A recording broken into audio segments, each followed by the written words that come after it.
Do you want to know how to propagate your Echeveria plants and how to fix leggy plants just like this one? So I'm going to show you how you can do that and get something like this looking its best again like this one, and I'll also show you how to propagate them along the way so that you can multiply your Echeveria plants for free. So the great thing about Echeverias is that they are extremely low maintenance. They're the type of plant that you can put in your house and it doesn't really matter if you forget about them or if you forget to water them occasionally. They're very drought tolerant. They like a bright spot, but sometimes what can happen if they're not getting enough light is that they can become quite leggy, where they grow up, as you'll have seen from the intro shot. So as I mentioned, Echeveria plants are the type of plant that you can forget about because they don't require a lot of care and attention. However, that's exactly what I've done here, and I forgot about this. However, I forgot about it for quite some time, longer than you really should, and that's why it's ended up in the state that it's in. So I'm going to tidy this up, take you through it step by step, and how to propagate the various pieces as we tidy it up. Okay, so the first thing that I'm going to do is remove the rosette, and all I'm going to do, really easy, take my clean cutting utensils and just remove the rosette by cutting the stem underneath it. So we've got a nice clean cut there, and what I'm going to do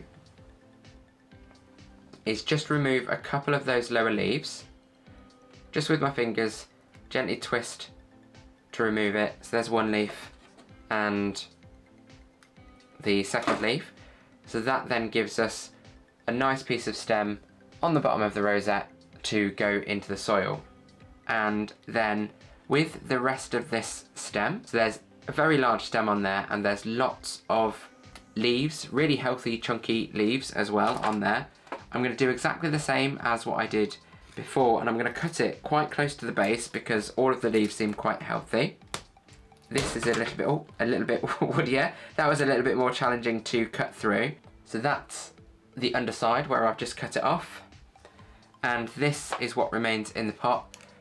So as I said, I forgot about it for a while, so there's lots of dead leaves that were at the base of it and the little pup that was left behind. So I'm going to leave that in the pot. I'm going to remove these dead leaves and I'll leave that bit of stem there because hopefully that will develop new leaves or shoots off of that. So I'll leave that where it is. I'll just get rid of the dead leaves. What I'll do with the pup, I'll just cut that off, or gently actually take that off from the mother plant, and that's come off incredibly easily. So here is the pup on its own little long stem, and it does actually have roots on the base of it already. However, if I plant that up, that's already quite leggy. I'm going to cut that just like I have with the other one. I'm going to cut the rosette off at the top, and I'm still going to plant the stem with the roots on and hopefully get some growth from that as well. So now I've got an incredibly tiny rosette there with a little piece of stem. I'll put that to one side and let that callus over, and now I've got this piece of stem with some roots on the end. So what I'm going to do is just cut that rooted bit off the bottom. So now I've got a stem with roots and a piece of stem which had some leaves on it. All of those have rooting potential. Okay, and then what I'm going to do with the main piece of stem, this has got huge propagation potential. There are so many leaves on here that all have, and one's just fallen off, that have all got potential to become new plants. So what I'm going to do with this is just take them off one by one, just by gently holding it between my thumb and forefinger and twisting it away from the stem. And hopefully that'll give me the leaf all the way down to the base of it, and just put them to one side as I go, and I'll count these afterwards just so that I can tell you how many I've got. The good thing about having this many propagations as well is it can be a numbers game sometimes, so sometimes you won't have a successful propagation, sometimes the leaves will rot or they'll just dry out. So the more you do, the more chance of success that you've got. There are a couple of ways that you can propagate Echeveria, so you decide which method you use and which you feel will give you the best chance of success. There are pros and cons of both, I guess. So you can just plant this, same with the leaves and the stem and so on as we go forward. You can just plant them directly into your soil and then wait for new growth, wait for roots and so on. However, while that is quicker and you can just put them aside once they're planted. You are planting a raw edge of plant into the soil, so it could be prone to bacteria or any other nastiness that might be in the soil, and that could then affect the health of the plant or even kill it.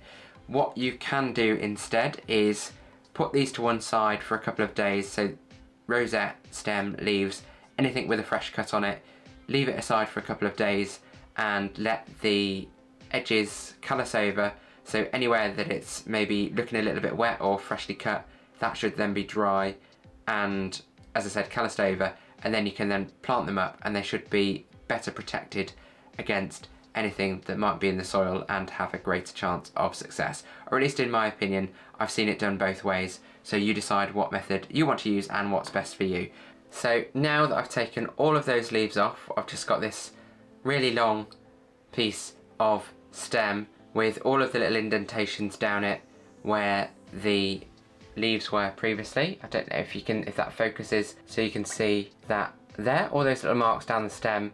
Now all of those bits down the stem are, again, just like any other propagation where you remove the leaves. The leaf nodes are where it has potential to produce new growth, so roots or new plants. So what I'm going to do with this is actually cut it down a little bit, as that's quite long, so I'm going to cut it into maybe 3 pieces, try and get them as even as possible. It doesn't matter how long the piece of stem is that you've got, as long as it has some leaf nodes on it. So now I've got 3 pieces, all with those many leaf nodes on it.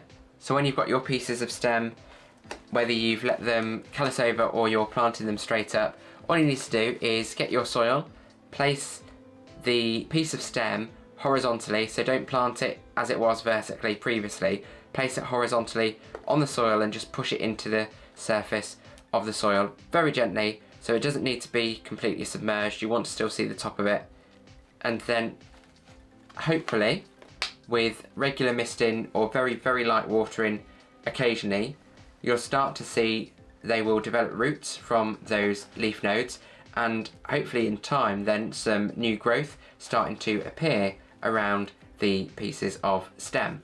So there's lots of potential on those for new plants. Then with all of the leaves that I got from that piece of stem, if I just hold this up so you can see how many there were, as you can see loads of them just sliding down to the base of that tray. I'm going to flatten those out, spread them out even in the tray just so that they can aerate and let that raw edge of the leaf callus over before we propagate them. And when it comes to propagating them, all I will do is pop them onto the surface of the soil. Well, there's actually 2 ways I've seen this done, so you can do it again in whichever way you feel is best. You can actually plant them ever so slightly into the soil surface and secure the soil around it like so, so that it's upright, and then the base is in the soil, which should then develop roots and potentially you'll see new growth. Alternatively, another way that you can do it is where you lie it flat on the soil with the raw edge touching the soil, or maybe just slightly in the surface. The great thing about these leaves is that they have a curve to them, so they naturally sit with the edge, if you put them the right way, not that way, this way, they sit with the raw edge, or the calloused edge if you have left it to callus over, on the soil surface, and then you have potential for all of those to start developing roots and new plants. You can really cram them in if you are using a propagation tray like this where they're all in the same space, or even in a pot you can get many of them in there, because not all of them will be successful, but hopefully a few will. So whether you decide to then keep them in the same pot and let them grow out and grow together, or you then might decide to separate them up and pot them up individually.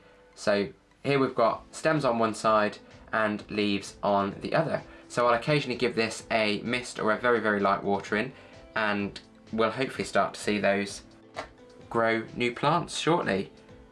So now I've just rearranged this a little so that I can fit the rosette in the tray. And as I said, it's incredibly easy, this process. You do the same thing for all of the pieces pretty much. This has the little piece of stem on the end of it where I removed a couple of the leaves just to give it an extra length of stem. And now what I'm going to do is just plant that into the soil, just as I did with the end of the leaves, and then firm the soil around it gently. As it obviously doesn't have any roots yet, it won't be very well anchored, so it will be quite loose to begin with, but then hopefully over time you'll start to see it will become anchored as it develops roots in the soil. So I've counted all of the leaves that I took off that stem, and there are 47 leaves in total, along with the rosette and the pieces of stem that we had as well. That's at least 50 plants, or 50 plus plants, that has the potential of making from that one Echeveria plant. So it just goes to show how easy it is to propagate Echeveria plants, and also how easy it is to multiply your plant collection for free. So I've got a leaf from another Echeveria that I propagated earlier. Hopefully the camera will pick this up so you can see it's developed 2 fine roots on the edge of the leaf where it came off the stem, and these have gone down into the soil, or had until I took it up to show you. And this has just used the method that I've used in this video today. So as you've seen, I've gone from Leggy Echeveria to this nice, neat and tidy rosette in a pot, just like they should look. Very similar to what I've done previously with this Echeveria Purple Ghost. If you've got any overgrown Echeveria, then give it a try, see how easy it is in practice. You'll have nice, tidy rosettes, but also hopefully you'll see the sheer potential for propagation from your plants. As you've seen, the many leaves that I got off that single plant that I was tidying up, this is just one tray. You'll see that I've tried to cram the leaves in to fit them all in, but I still need to make a second tray as this hasn't covered all of them. I've got leaves left over, plus I've still got the tray that I made earlier with the stems in that has the potential to become multiple plants, and the lucky find, the offset that had the rosette and piece of stem with roots on, so I'm just holding it in place so it doesn't fall out. I've potted this up separately, so all of those in total have the potential to become over 50 new plants just from that one single plant. So I hope you have found this video useful in showing you how to propagate your Echeverias and how to tidy up any overgrown ones. If you have, then please do consider hitting the like button and subscribing for future plant related videos, which we'll have out every week. If you do have any questions, put them in the comments below and we'll respond to everyone. And as always, thank you for watching Grow Your Wellbeing.